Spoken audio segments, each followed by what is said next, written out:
अंजलि की दोस्त महिमा के शब्द उसके कानों में अभी तक गूंज रहे थे। अब क्या करेगी यह शादी? सिर के बाल सफ़ेद होने लगे। 30 को पार कर गई। ये शादी की उम्र थोड़ी है। लंच का समय था। स्कूल की सभी टीचरें साथ में बैठकर खाना खा रही थी। सब 1-2-4 के ग्रुप में बटी हुई थी। अपनी 3 सहेलियों के साथ एक ग्रुप में थी। औरतों की जैसी आदत होती है, खाते समय भी चुप नहीं रह सकती।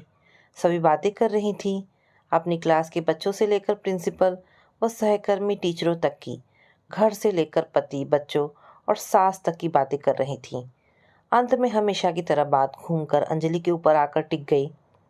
स्नेहा ने कहा, अंजलि, तू कुछ नहीं बोल रही है? क्या बोले बेचारी, शादी तो की नहीं, ना बच्चा, ना पति, ना सास ननद। किसकी बुराई करे बेचारी, पता नहीं कब करेगी शादी। उम्र तो निकलती जा रही है।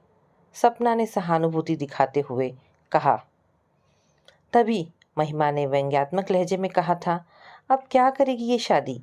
उसके ये वाक्य अंजलि के कानों में गर्म लोहे की तरह घुसते चले गए थे। पहले ही कम बोलती थी, महिमा के वाक्यों ने तो उसके दिल पर पत्थर रखकर मुंह पर ताला जड़ दिया था। उसके मुख पर हजारों रेगिस्तानों की सी वीरानी और गर्म धूल की परतें जम गई थी।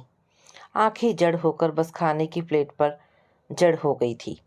महिमा की बात पर स्नेहा और सपना भी हैरान रह गई थी। उसे ऐसी बात नहीं कहनी चाहिए थी। अंजलि की अभी तक शादी नहीं हुई थी, उसमें उसका क्या दोष था? सबकी अपनी अपनी मजबूरियां होती हैं।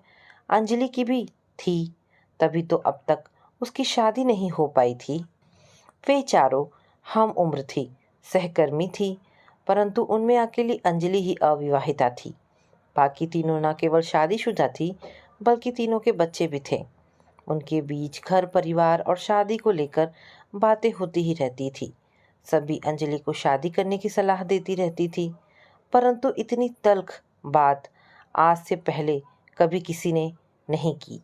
अंजलि अंतर्मुखी स्वभाव की थी, कम बोलती थी, अपना दुख दर्द भी किसी से नहीं बांटती थी। उस दिन भी महिमा की तल्ख बात का उसने कोई जवाब नहीं दिया, परंतु उसका दिमाग सनसना गया था।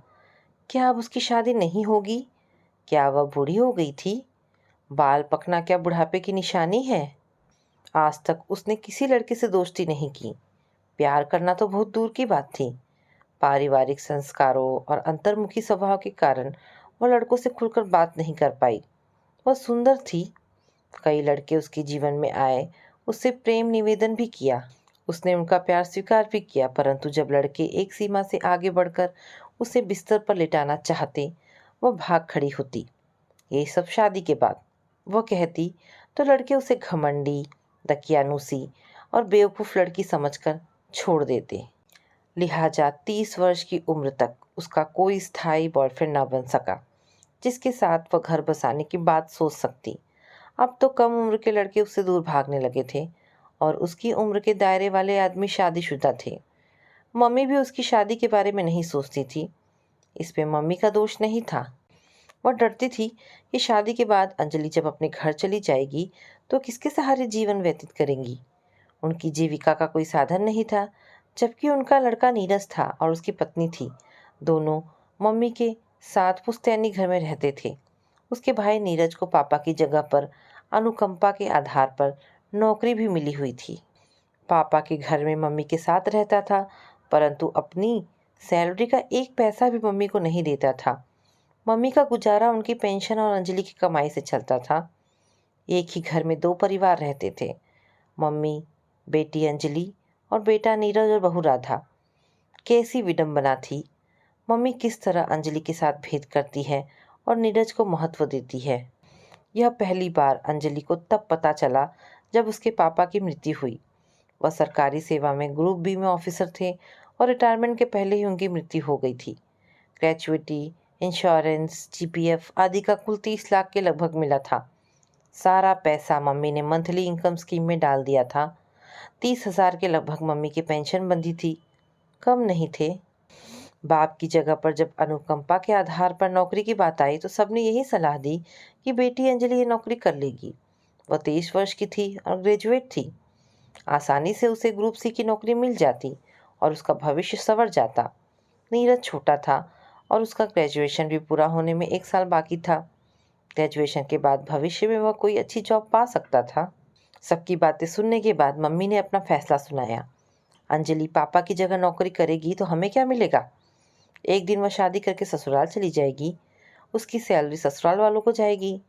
नीरज को पढ़ लिख कर भी जॉब नहीं मिली तो उसका क्या होगा? सो नौकरी नीरज ही करेगा, चाहे जो हो जाए। लोगों ने बहुत समझाया परंतु मम्मी अपने फैसले से नहीं डिगी। विभाग में आवेदन किया तो उन्होंने नीरज की कम उम्र और शिक्षा को लेकर प्रश्न खड़े कर दिए।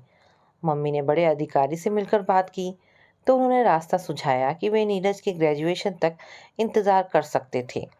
लिहाजा मामला 1 साल तक अधर में लटका रहा।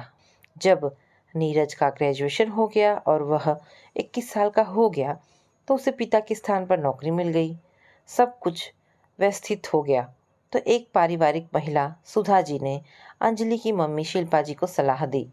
शिल्पा बहन, बेटे को नौकरी मिल गई है, आपको पेंशन मिल रही है। अंजलि ग्रेजुएशन करके घर में बैठी है, अब उसकी शादी कर दो। शिल्पा को सुधा जी की बात नागवार गुजरी। गहरी सांस लेकर कहा, अभी कहाँ से कर दे? नीरज की अभी अभी नौकरी लगी है, कुछ जमा पूंजी हो तो करे। सुधा जी ने हैरानी से कहा, क्या बात करती हो बहन, भाई साहब का पैसा कहाँ चला गया? उसको अंजलि की शादी में खर्च कर देंगे तो बुढ़ापे में मुझे कौन पूछेगा? बेटा और बेटी दोनों की शादी करनी है, परंतु नीरज कुछ कमाकर जोड़ ले तो सोचूंगी। तब तक अंजलि भी कोई ना कोई जॉब कर लेगी। आज के ज़माने में एक आदमी की कमाई से घर कहाँ चलता है? बात तो ठीक है परंतु जवान बेटी समय पर घर से विदा हो जाए तो मम्मी की सारी चिंताएं खत्म हो जाती हैं, वरना हर समय लांछन का दाग लगाने का भय सत्ता रहता है। बहन सच्ची बात कहूँ, शिल्पा ने नाराज़गी के भाव से कहा, दूसरों की मैं नहीं जानती परंतु मेरी बेटी अंजलि बहुत सीधी है। मैंने उसे ऐसे संस्कार दिए हैं कि मरती मर जाएगी परंतु गलत काम नहीं करेगी। मजाल है कि रास्ते चलते किसी लड़के की तरफ निगाह उठाकर देख ले। सुधा जी ने मन ही मन सोचा, लगता है शिल्पा ने जमाना नहीं देखा है, कितना बदल गया है। लड़के लड़कियां किस तरह खुलेआम इश्क फरमाते घूम रहे हैं। लगता है समाज में नैतिकता और मर्यादा की सारी सीमाएं टूट चुकी हैं। अंजलि कब तक जमाने की बदबूदार हवा से अपनी नाक बंद करके रखेगी? जवानी की आग जब शरीर को जलाने लगती है तो बड़े बड़े लोगों की दृढ़ प्रतिज्ञा तिल के समान जल जाती है। सुधा जी ने शिल्पा को आगे समझाना सही नहीं समझा। अंजलि के पास कोई चारा नहीं था। भाग दौड़कर उसने एक प्राइवेट स्कूल में जॉब कर ली। सैलरी बहुत ज़्यादा नहीं थी परंतु घर में बैठने से तो ये बेहतर था कि वह काम कर रही थी, अनुभव प्राप्त कर रही थी। इधर उसने बीएड का फॉर्म भर रखा था। चयन होने पर 1 साल की ट्रेनिंग पर चली गई।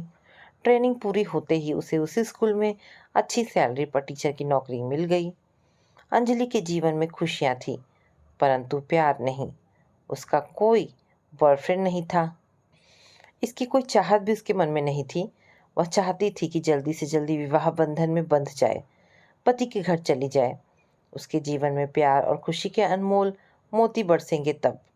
परंतु मम्मी को तो जैसे उसके विवाह की कोई चिंता ही नहीं थी।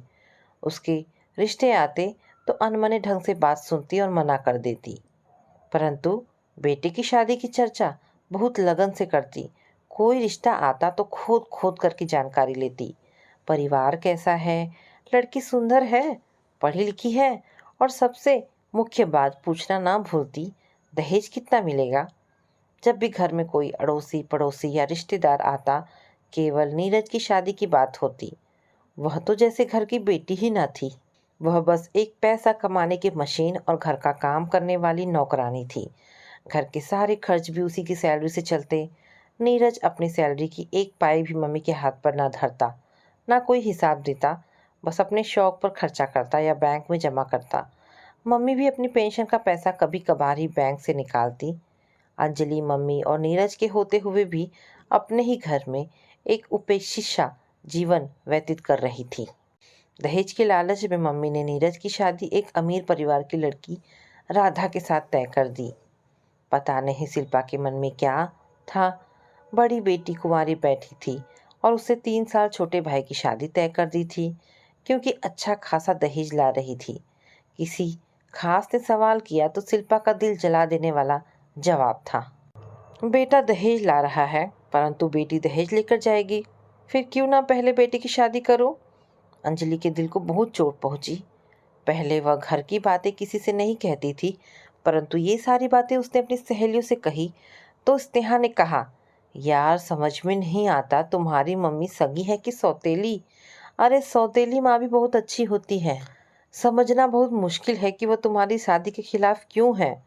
मुझे तो लगता है या तो इसका भाई नीरज बहुत होशियार है, या इसकी मम्मी बहुत लोभी और लालची, जो नीरज की शादी में लेना तो जानती हैं और अंजलि के विवाह में कुछ भी खर्च नहीं करना चाहती। सपना ने कहा, तुम्हारा भाई अपना बैंक बैलेंस बढ़ा रहा है। मम्मी अपना पैसा खर्च नहीं कर रही हैं। अंजलि तुम बहुत बड़ी बेवकूफ़ हो। कल तुम्हारी भाभी घर में आएगी तो पूरे घर में उसका राज होगा। तुम्हारी हैसियत एक नौकरानी से भी बदतर हो जाएगी। मेरी सलाह मानो, तुरंत बैंक में अपना अकाउंट खोल लो और बुरे दिनों के लिए कुछ बचा कर रखो। स्नेहा ने उसे सही सलाह दी। तभी महिमा ने कहा, और मेरी मानो तो ये सती सावित्री का चोला उतार कर फेंक दो। आज के ज़माने में नैतिकता, मर्यादा और पारिवारिक संस्कारों का आडंबर ओढ़कर जीने से जीवन बहुत कठिन हो जाता है, खासकर जब सगी मम्मी और भाई तुम्हारे जीवन को बर्बाद करने में जुटे हों। ऐसी स्थिति में तुम्हें स्वयं अपना रास्ता तलाश करना होगा। किसी लड़के को पसंद करके उसके साथ घर बसा लो, वरना उम्र निकलने के बाद पछताने के सिवाय और कुछ नहीं मिलेगा। महिमा की बात बहुत सही थी। सबने उसकी बात से सहमति जताई। सबसे पहला काम उसने ये किया कि बैंक में अकाउंट खोल लिया। अगले महीने जब उसने मम्मी के हाथ पर पैसे नहीं रखे तो मम्मी ने कड़े स्वर में पूछा, अंजलि सैलरी नहीं मिली क्या? मिली है, परंतु बैंक में है। अंजलि ने भी जोर से जवाब दिया। अब दबकर रहने से क्या हासिल होने वाला था। बैंक में क्या? क्योंकि अब सैलरी सीधे बैंक अकाउंट में आने लगी है। उसने बिना घबराए जवाब दिया, तो कल निकाल कर ले आना, राशन भरवाना है।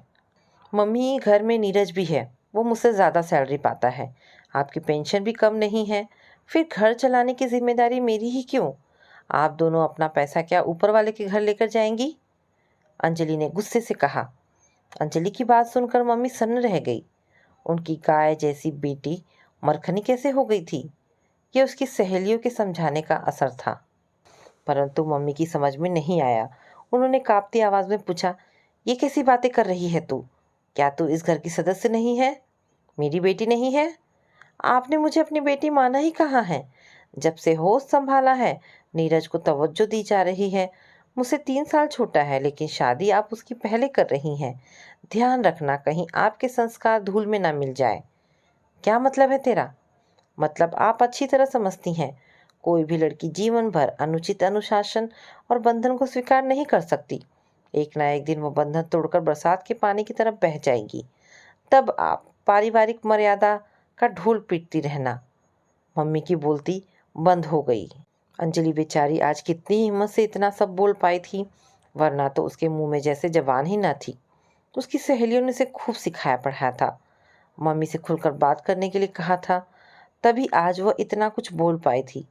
परंतु अब डर रही थी कि मम्मी का पता नहीं कौन सा रूप देखने को मिले। परंतु मम्मी ने भी उससे कोई बात नहीं की और कई दिनों तक सामान्य व्यवहार किया।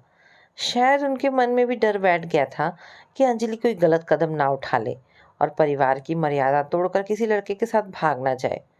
अंजलि ने मम्मी के सामने बगावत के तेवर जरूर दिखाए थे, परंतु आने वाले दिनों में उसका कुछ असर दिखाई नहीं दे रहा था। सब कुछ पहले की तरह चलता रहा। हाँ, 2 महीने के बाद नीरज की शादी हो गई और अंजलि की छोटी भाभी राधा घर में आ गई।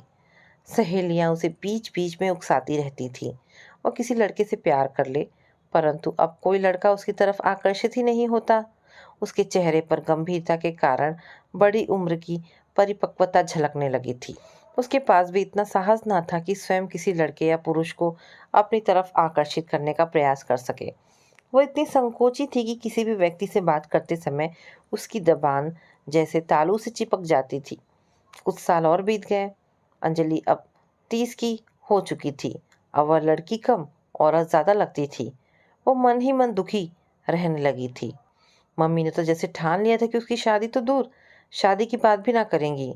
इस बीच सहेलियों के उकसाने के बावजूद वह किसी के प्यार में गिरफ्तार ना हो सकी। स्कूल में भी कई कुंवारे टीचर थे, परंतु किसी के साथ उसका टाका ना भिड़ सका। और आज महिमा ने ऐसी बात कह दी थी कि वह दुख के अथाह समंदर में डूब गई थी। काफ़ी देर तक जब वह कमरे से नहीं निकली तो मम्मी ने आकर उसे उठाया। अभी तक लेटी हो? रात हो गई, चलो खाने का इंतज़ाम करो। अंजलि ने लेटे लेटे ही जवाब दिया, मेरा खाने का मन नहीं है, खुद बना लो। राधा भाभी से कहो, वह क्या जीवन भर महावर लगाकर बैठी रहेंगी? अंजलि के स्वर में तीखा व्यंग था। राधा बहू लाखों का दहेज लेकर आई थी, इसलिए मम्मी कभी उसे घर के किसी काम के लिए ना कहती थी। अंजलि के रूप में बिना सैलरी वाली सीधी सादी गऊ जैसी नौकरानी जो मिली थी, परंतु अब उसे सिधाई का चोला उतार कर चंडी बनकर जीना होगा। कब तक कुड़ती रहेगी? क्यों नहीं अपने लिए नया रास्ता ढूंढ लेती? अभी भी देर नहीं हुई थी। मम्मी कुड़कुड़ाती हुई चली गई। उस रात अंजलि ने ना तो घर का कोई काम किया, ना खाना खाया। मम्मी ने भी उसे खाने के लिए नहीं पूछा। डायन माँ भी अपने बच्चों से इस तरह की बेरुखी और बेदर्दी नहीं दिखाती, परंतु शिल्पा किसी और मिट्टी की बनी थी। कोई माँ अपनी बेटी की दुश्मन नहीं होती, परंतु कुछ माएँ बेटों के प्यार में अंधी होकर बेटियों की ज़िंदगी बर्बाद कर देती हैं। शिल्पा बेटे के लिए सारा पैसा बचाकर मरना चाहती थी। दूसरे दिन सुबह अंजलि बहुत शांत थी। उसने मन ही मन एक फैसला ले लिया था। अब कोई उलझन उसके मन में नहीं थी। स्नेहा और सपना ने कहा, अंजलि कल तेरे साथ बहुत बुरा हुआ। महिमा को तुझसे ऐसी बात नहीं कहनी चाहिए थी। तू अभी भी शादी कर सकती है। महिमा ने पश्चाताप भरे स्वर में कहा, अंजलि मुझे माफ़ कर दो। मैंने जो कहा था मजाक के तौर पर कहा था, परंतु बात इतनी गंभीर हो जाएगी मैंने सोचा ही ना था। प्लीज़ मुझे माफ़ कर दो। मेरे मन में तुम्हारे प्रति कोई दुर्भाव नहीं है। मैं जानती हूँ महिमा, अंजलि ने मुस्कुराकर कहा और उसका हाथ पकड़कर सहला दिया। मैं तो उस बात को भूल चुकी हूँ। अब मैंने कुछ और फैसला ले लिया है। क्या? के भाव से तीनों ने उसके चेहरे को देखा। उसने जवाब दिया, अब मैं मम्मी के संरक्षण से बाहर निकलकर अपना स्वतंत्र जीवन जीना चाहती हूँ। तुम लोग मेरे लिए एक किराए का कमरा ढूंढ दो। मम्मी और भाई को बता दिया? सपना ने पूछा। नहीं, मकान मिलने पर बता दूंगी। घर ढूंढने के बजाय अगर तुम अपने लिए लड़का ढूंढ लो तो ज़्यादा बेहतर होगा, स्नेहा ने सलाह दी। वह भी ढूंढ लूँगी, तुम मेरी सहायता करोगी तो? महिमा इतनी देर से कुछ सोच रही थी, अचानक बोली, अंजलि मैं एक बात कहूँ, परंतु ये न समझना कि मैं फिर से तुम्हारा मजाक उड़ा रही हूँ। तुम बताओ तो सही, स्नेहा ने उसका उत्साह बढ़ाया। मेरी नज़र में एक रिश्ता है, परंतु तुम्हें शायद वह अच्छा ना लगे। अच्छा क्यों ना लगेगा? सपना ने पूछा। क्योंकि वह कुंवारा नहीं है, विधुर है, और उसकी 6 साल की एक बेटी भी है। विधुर और एक बेटी का बाप? स्नेहा के मुंह से निकला। उसने अंजलि को देखा, वह शांत थी। सपना भी हैरान थी कि महिमा फिर से अंजलि का मजाक बना रही थी। बोली, यार कल भी तुमने उसका दिल दुखाया था और आज भी। हाँ महिमा, अंजलि भी इतनी बूढ़ी नहीं हुई है कि उसके लिए कुंवारा लड़का ना मिले। आज लड़के 30-32 साल की उम्र के बाद ही शादी करना पसंद करते हैं। कोशिश करेंगे तो उसके लिए अच्छा लड़का मिल जाएगा, स्नेहा ने कहा। वैसे वो है कौन जिसकी तू बात कर रही है? सपना ने जिज्ञासा से पूछा। महिमा का उत्साह मर गया था, फिर भी उसने बताया, मेरा चचेरा भाई है। उसकी पत्नी कुछ वर्ष पहले मर गई थी। घर में माता पिता और एक बेटी है। सरकारी नौकरी में है। उम्र ज़्यादा नहीं है, 35 या 36 साल। बस कमी इतनी है कि वह विधुर है और एक बेटी का बाप है। कुछ पलों के लिए सन्नाटा पसरा रहा। फिर स्नेहा ने कहा, रिश्ता तो अच्छा है, परंतु क्या अंजलि तैयार होगी? पराई मम्मी की बेटी को अपनाकर उसे मम्मी का प्यार दे सकेगी? परंतु क्या अंजलि की मम्मी ऐसे रिश्ते के लिए तैयार होगी? सपना ने सवाल खड़ा किया। इसकी मम्मी जब कुंवारे लड़के के साथ शादी नहीं करा रही है तो वह विधुर के साथ शादी के लिए कैसे मान जाएगी?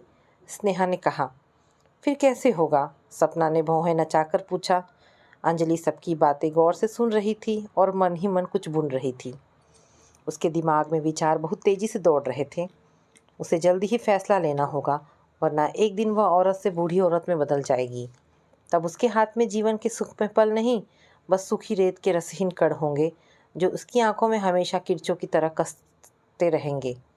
अब उसकी आंखें अंजलि के ऊपर टिकी थी। अंजलि ने ज़्यादा देर उन्हें पशोपेश में नहीं रखा। धीमे से बोली, मुझे महिमा के कज़िन का रिश्ता मंजूर है। सभी हैरान रह गए। अंजलि से ऐसे जवाब की अपेक्षा किसी ने नहीं की थी। सभी समझ रहे थे वो मना कर देगी। सबसे ज़्यादा आश्चर्य स्नेहा और सपना को हुआ, तो सबसे ज़्यादा खुशी महिमा को हुई। लेकिन वे तीनों नहीं जानती थी कि भविष्य में पति और मम्मी की दुगनी खुशियाँ जो अंजलि को प्राप्त होने वाली थी, उनके बारे में सोचकर वह अभी से रोमांचित और अभिभूत हो रही थी। क्या तुम एक बेटी को माँ का प्यार दे सकोगी? स्नेहा ने पूछा। हाँ, अंजलि ने दृढ़ स्वर में कहा। अपने जीवन में मुझे मेरी माँ से जो उपेक्षित व्यवहार मिला है, उससे मैं समझ सकती हूँ कि ममता से वंचित लड़की के दिल पर क्या गुजरती है। मैं अपनी होने वाली बेटी को ऐसा प्यार दूंगी कि लोग मुझे असली माँ समझेंगे। मैं तुम्हारी भावनाओं को समझ सकती हूँ, परंतु तुम एक बार फिर से रात में सोच लो, कल बताना। सपना ने सलाह दी। उसे सलाह देने की आदत सी थी। नहीं, अब सोचने का वक्त नहीं है। जितनी जल्दी हो सके मैं मम्मी के नरक से बाहर निकलना चाहती हूँ। अब जब तुम महिमा के भाई के रिश्ते के लिए राजी हो, तो तुम्हें किराए का कमरा क्यों चाहिए? एक आध महीना अपने घर में गुजार लो। स्नेहा ने कहा। चलो, मेरे मन से पश्चाताप की आग ठंडी हो गई। अंजलि ने मेरी बात मानकर मेरे मन का बोझ हल्का कर दिया, वरना कल की बात को लेकर मैं परेशान होती रहती। महिमा ने खुशी मन से कहा। पिछली बातों को याद करने का कोई फ़ायदा नहीं है, अब आगे की सोचो। ये सब कैसे होगा? सपना ने कहा। सबने स्नेहा की तरफ देखा। वही समझदारी भरा जवाब दे सकती थी। कुछ पल विचारने के बाद उसने कहा, अंजलि के घर की परिस्थितियां देखते हुए उसका गाजे बाजे और बारातियों के साथ शादी करना संभव नहीं है। कोर्ट मैरिज करना ही बेहतर तरीका होगा। क्यों ना आर्य समाज मंदिर में शादी कर ले? सपना ने सुझाव दिया। फिर भी शादी रजिस्टर करवानी पड़ेगी, तो एक बार में ही क्यों नहीं? सभी कोर्ट मैरिज पर सहमत थे। महिमा ने सलाह दी, आज ही उसके चाचा के घर चलकर सब कुछ तय कर लिया जाए। सभी तैयार हैं, तो ऐसे काम में देरी क्यों? महिमा के भाई का नाम पंकज था। वह 36 वर्ष का ही था। लंबा और छरहरा कद, हंसमुख चेहरा। अंजलि तो पहली नज़र में ही उस पर फिदा हो गई। पंकज के घर में उसके माता पिता और बेटी थी। अच्छा खाता पीता घर था। जब सभी पंकज और उसके माता पिता से बात कर रहे थे, अंजलि ने पंकज की बेटी को पुचकार कर अपने पास बुला दिया। गोद में बिठाकर उसके सिर पर हाथ फेरते हुए कहा, बेटा, आपका नाम क्या है? खुशी, लेकिन सब मुझे परी कहते हैं। अरे, आपके तो दोनों नाम बहुत ही प्यारे हैं। उसने खुशी को अपनी गोद में समेटते हुए कहा। आप स्कूल जाते हो? हाँ, मैं क्लास 1 में हूँ और मैं ड्राइंग बना लेती हूँ। दिखाऊं? और वह झटपट उसकी गोद से उतर गई और बैग से ड्राइंग की पुस्तक लाकर उसे दिखाने लगी। वाह, बहुत अच्छे, आप तो बहुत अच्छी ड्राइंग कर लेती हो। आंटी, आपको ड्राइंग आती है? मेरी दादी माँ को नहीं आती। हाँ, मुझे बहुत अच्छी ड्राइंग बनानी आती है। आप मुझे बनाना सिखाओगे? उसने मासूमियत से कहा। हाँ, लेकिन मैं बहुत दूर रहती हूँ। आप मुझे अपने घर में रख लो तो मैं आपको रोज़ ड्राइंग सिखा दिया करूँगी। खुशी कुछ सोचने लगी, फिर बोली, पापा से पूछती हूँ। और वह दौड़कर पंकज के पास गई। अपने नन्हे नन्हे हाथों से उसका ध्यान आकर्षित कर बोली, पापा, इन आंटी को ड्राइंग आती है। आप इन्हें घर में रख लो तो मुझे अच्छी ड्राइंग बनाना सिखा देंगी। खुशी की भोली बात पर सभी हंसने लगे। खुशी की समझ में नहीं आया कि सभी क्यों हंस रहे थे। पंकज ने पूछा, ये आंटी आपको अच्छी लगती है? हाँ पापा, आप इन्हें अपने घर में ले आओ। ठीक है बेटा, आप जैसा कहोगे। उस दिन अंजलि को ज़िंदगी की सारी खुशियाँ मिल गई थी। खुशियों के उड़न खटोलों में उड़ती हुई जब वह घर पहुंची, तो शिल्पा रौद्र रूप लिए उसका इंतज़ार कर रही थी। आवाज़ में कोई प्यार, ममता और दुलार नहीं, बल्कि सौतेली माँ जैसा व्यवहार। कहाँ से मुंह काला करके आ रही है? अंजलि के मन में आनंद का सागर लहरा रहा था।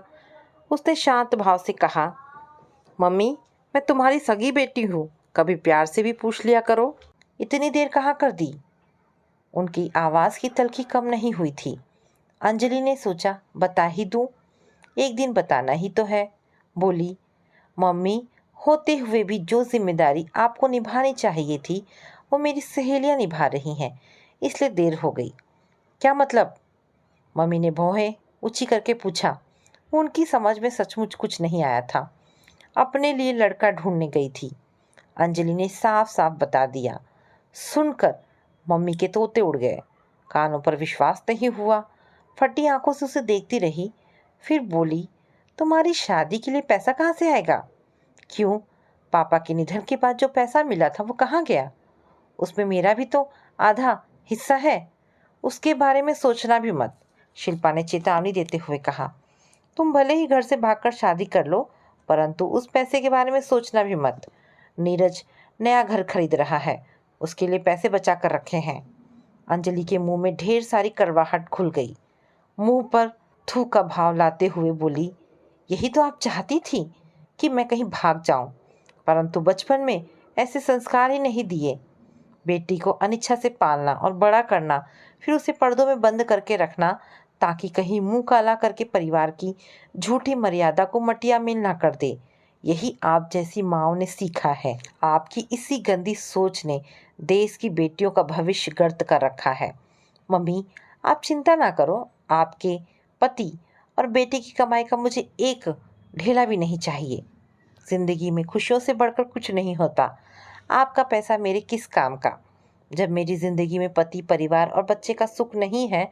सोच कर देखिए, अगर आपके माँ बाप आप जैसी सोच के होते और आपकी शादी न करते तो आप भाई के घर में कैसा महसूस करती और कैसा जीवन बिताती। अंजलि आज बहुत कुछ बोल गई थी। शिल्पा को जैसे लकवा मार गया था। अंजलि ने जैसे अंतिम प्रहार करते हुए कहा, आप नीरज को राजमहल बनवा कर दीजिए, वो आपका और परिवार का नाम रोशन करेगा। बेटियां केवल दुख देती हैं, तो मम्मी बस एक आध महीना तुम्हें और दुख दूंगी, इसके बाद मैं चली जाऊंगी। झोपड़ी के अंधेरे में रह लूंगी, लेकिन तुम्हारे महल की जगमगाहट देखने कभी नहीं आऊंगी। कहते कहते अंजलि का गला भर आया, आंखों में आंसू झिलमिलाने लगे। वह मुंह घुमाकर कमरे के अंदर चली गई। शिल्पा जैसे पत्थर की हो गई, परंतु उसके अंदर भी कुछ घुमड़ रहा था जो बाहर निकले के लिए बेताब था। अंजलि ने उनके अंतर्मन को हिलाकर रख दिया था और वो सोचने के लिए मजबूर हो गई थी, कहीं ना कहीं उनसे बहुत बड़ी गलती हुई थी। बेटे के मोह में कोई इतना अंधा नहीं होता कि बेटी को बिल्कुल उपेक्षित कर दे, उसका भविष्य बर्बाद करके उसे नाटकीय जीवन व्यतीत करने के लिए मजबूर कर दे। अंदर से घुमड़ कर जब उनकी आंखों से आंसू बह निकले तो उनकी चेतना लौटी। वह लगभग भागकर कमरे में गई और अंजलि को अपने बाहों में भरकर बोली, अंजलि बेटी, मुझे माफ़ कर दे, मैं तेरी अपराधिनी हूँ। ये क्या कर दिया मैंने तेरे साथ, लेकिन अब तू चिंता मत कर, मैं तुझे इस घर से गाजी बाजी के साथ विदा करूँगी, तेरे पसंद के लड़के के साथ। फिर वह रोने लगी। अंजलि भी अपनी माँ के सीने से लगकर फफक फफक कर रो पड़ी। दोनों को ही पता नहीं था कि वे दुख से रो रही थी कि खुशियों के अतिरेक से। उन्हें बस इतना पता था कि उनके चारों तरफ धवल ज्योत्सना बिखरी पड़ी थी, जिसने सबके मन के विष को धो दिया था। तो दोस्तों, ये कहानी यहाँ पर समाप्त होती है। आशा करती हूँ कहानी पसंद आई होगी। अगर कहानी पसंद आई है तो प्लीज़ इसे लाइक एंड शेयर करें। दोस्तों, ऐसी ढेरों पारिवारिक और शिक्षाप्रद कहानी सुनने के लिए मेरे चैनल को प्लीज़ सब्सक्राइब करें। धन्यवाद दोस्तों।